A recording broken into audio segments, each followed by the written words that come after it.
Okay, விஜயோட வீட்டிலேருந்து ஒரு அப்டேட் வந்திருக்கு. இது ஆல்ரெடி எடுத்த ஷூட்டாக கூட இருக்கலாம். ஏன்னா இன்றைக்கி வேறு பக்கம் லொக்கேஷனில் தான் ஷூட்டிங் போயிட்டுருக்கு. ஹலோ வீவர்ஸ், நாங்களுடைய லக்ஷ்மி, நீங்கள் பார்த்துருக்காது 0 லக்ஷ்மி. எஸ், முத்துமலர் அப்படின்ட்டு நம்மளுடைய சந்தானம் அவங்களுடைய செகண்ட் ஒய்ஃப். ஏன்னா நான் காவேரி சித்தி அப்படின்னு சொல்கிறது ஒரு சிலருக்கு ஹர்ட் ஆகும். அது இன்றைக்கி உண்மை தெரிஞ்சோடனே அப்படி இதையுமே நொறுங்கி போன மாதிரி இருக்கும். ஸோ அவங்க ஷூட்டிங் அப்டேட் கொடுத்துருக்காங்க. பட் ஆல்ரெடி சிந்து இருக்காங்க இல்லையா, அதாவது முத்துமலர் அவங்களுடைய மகள், அவங்களும் நம்மளுடைய கங்கா கூட இருக்க மாதிரிலாம் அப்டேட்ஸ் கொடுத்துருந்தாங்க.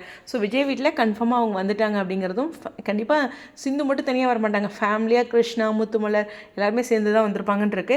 ஸோ இவங்களுடைய வருகை அப்படிங்கிறது இருக்குது. ஆனால் விஜய் வீட்டுக்கு எதுக்கு வந்தாங்க?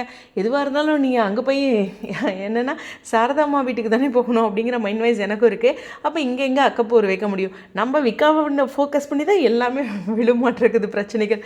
ஸோ பார்ப்போம். இவங்க வந்து ஒரு நாள் ஷூட் அப்டேட் வந்திருக்கு, ஓகேவா? ஸோ ஒரு 2-3 நாள் இல்லை அடுத்த மாதத்தோட ஷூட்டிங்லாம் இங்கே தொடர்ந்து வந்துச்சுன்னா ஏதோ ஒரு அக்கப்போரும் சிக்கல் இருக்குது. ஆனால் இந்த அப்டேட் வந்து ஆல்ரெடி பரபரப்பான அப்படிங்கிற ஒரு விஷயம் கொடுத்துருக்காங்க. ஸோ இந்த விக்கிபீடியாவில் ஆல்ரெடி அப்டேட் ஆகும்போதே அப்படியே ஒரு மாதிரி ஹார்ட் பிரேக் ஆச்சு. ஸோ இங்கே பாருங்கள், முத்துமலர் யாருடைய மனைவி அப்படிங்கிறது சன் டாட்டர்ன்ட்டு. இதில் கிருஷ்ணா பட்சி அப்படிங்கும்போது அவர் கொஞ்சம் என்னமோ அவர்கிட்ட சைட்லேருந்து கதை நிறைய கொண்டுட்டு போவாங்களோன்னு தோணுது. பார்ப்போம் என்ன மாதிரியான விஷயங்கள்ட்டு. நட்போட போவாங்களான்னா வாய்ப்புகள் குறைவு தான். ஸோ எதிர்த்து நிற்கும்போது அப்படிங்கிற ஒரு விஷயம் இருக்குது. பசுபதி நீங்கள் எங்கே போனீங்க, நீங்களே எவ்வளவோ பரவாயில்லையாட்டிருக்கு அப்படிங்கிற ஒரு மைண்ட் வைஸில் இருக்கும். எனிவேஸ், இன்றைக்கி நம்ம முத்துமலர் அவங்களுடைய அப்டேட்டு. ஆனால் ஒரு கூடுதலான விஷயம், இவங்க கொடைக்கானலில் ஷூட் போகும்போதே அப்டேட் கொடுத்துருக்காங்க.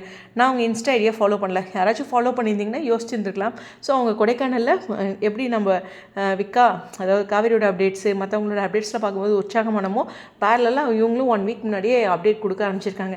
என்ன பண்ணுறது, இவங்க கொடைக்கானல் வந்து இப்படி ஒரு ட்ராக் வருவாங்கன்னு இருக்குமா? நமக்கு ஒரு ஹிண்ட் கொடுத்துருந்தாங்க. காரில் போகும்போதே சந்தானத்தை பற்றி பேசிகிட்டு வந்தாங்க. அப்போவே யோசிக்காமல் விட்டுட்டோம் அப்படிங்கிற மைண்ட் வைஸ் தான் எனக்கு தோணுச்சு. எனிவேஸ், உங்களுடைய கருத்துக்கள் ஸ்டேடியம்.